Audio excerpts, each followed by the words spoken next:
Friends, Vizag steel ప్లాంట్‌కి 11,440 కోట్ల financial support ప్యాకేజ్‌ని సెంట్రల్ గవర్నమెంట్ రిలీజ్ చేయడానికి సిద్ధమైంది.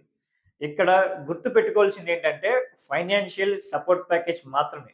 సెంట్రల్ గవర్నమెంట్ గాని, స్టేట్ మినిస్టర్స్ గాని ఎక్కడా కూడా వైజాగ్ స్టీల్ ప్లాంట్ ప్రైవేటీకరణ చెయ్యట్లేదు, ఆగిపోయింది అని ఎక్కడా కూడా ఎటువంటి అనౌన్స్‌మెంట్ చేయలేదు.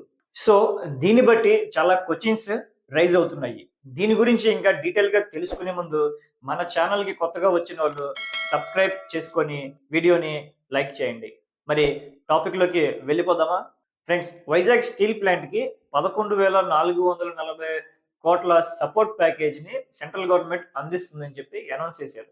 అయితే దీనికి మీడియా అంతా బాగా హైప్ క్రియేట్ చేసి ఇంకేంటి వైజాగ్ స్టీల్ ప్లాంట్ ప్రైవేటీకరణ ఆగిపోయింది, ఇంకా ప్రైవేటీకరణ జరగదు అని హడావిడి చేస్తుంది. ఫ్రెండ్స్, వైజాగ్ స్టీల్ ప్లాంట్‌కి సపోర్ట్ ప్యాకేజ్ వచ్చింది. అయితే వినడానికి బానే ఉంది. ఎందుకంటే వైజాగ్ స్టీల్ ప్లాంట్ ఉన్న పొజిషన్‌లో ఎంప్లాయీస్‌కి సాలరీస్ ఇవ్వడానికి, చిన్న చిన్న మిషనరీస్ రిపేర్‌కి గాని, ఇంకా ఇతరేతర ఇంప్లిమెంటేషన్ చేయడానికి సెంట్రల్ గవర్నమెంట్ రిలీజ్ చేసే అమౌంట్ యూజ్ అవ్వచ్చు.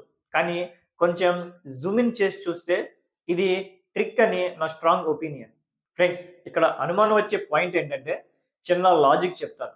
మనం ఒక ఓల్డ్ హౌస్‌ని సేల్ చేయాలి అనుకుంటే, ఆ ఓల్డ్ హౌస్‌కి ఏదైతే చిన్న చిన్న రిపేర్స్ అయితే ఉన్నాయో అవి రిపేర్ చేపించి, ఆ ఓల్డ్ హౌస్‌కి పెయింటింగ్ కూడా చేపించి, మనం ఒక బ్యూటిఫుల్‌గా డిజైన్ చేసి సేల్ చేస్తాం.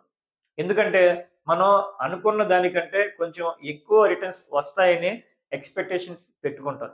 అదే విధంగా వైజాగ్ స్టీల్ ప్లాంట్ మీద ఇదే లాజిక్‌ని స్టేట్ గవర్నమెంట్, సెంట్రల్ గవర్నమెంట్ కలిసి ఎలా ప్లాన్ చేస్తున్నాయి అని నా స్ట్రాంగ్ ఒపీనియన్. ఫ్రెండ్స్, ఇక్కడ ఇంకో మేజర్ పాయింట్ కూడా చెప్తాను.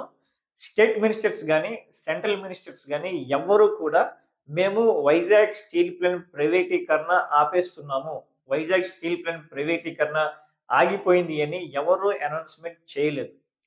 అయితే 11,440 కోట్ల సపోర్ట్ ప్యాకేజ్‌కి ఎందుకింత హడావిడి చేస్తున్నారో అర్థం కావట్లేదు. ఫ్రెండ్స్, మొన్నటి వరకు సీబీఎన్ గారు గాని, మన డిప్యూటీ సీఎం పవన్ కళ్యాణ్ గారు గాని, గత వైఎస్ఆర్‌సీపీ ప్రభుత్వం వైజాగ్ స్టీల్ ప్లాంట్ ప్రైవేటీకరణని అడ్డుకోవడంలో విఫలం అయింది అని పబ్లిసిటీ చేశారు. ఇప్పుడు ఆ పబ్లిసిటీకి బ్రేక్ పడినట్టే.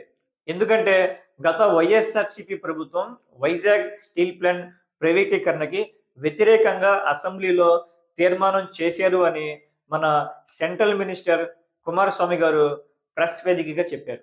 ప్రస్తుతం అధికారంలో ఉన్న సీబీఎన్ గారి ప్రభుత్వం సెంట్రల్ గవర్నమెంట్ నుంచి రిలీజ్ అయ్యే 11,440 కోట్లు వైజాగ్ స్టీల్ ప్లాంట్‌కి వాడతారా లేదా?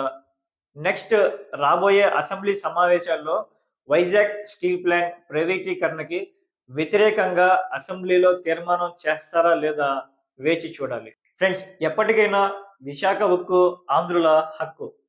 వి stand for Visakha steel plant. Subscribe please.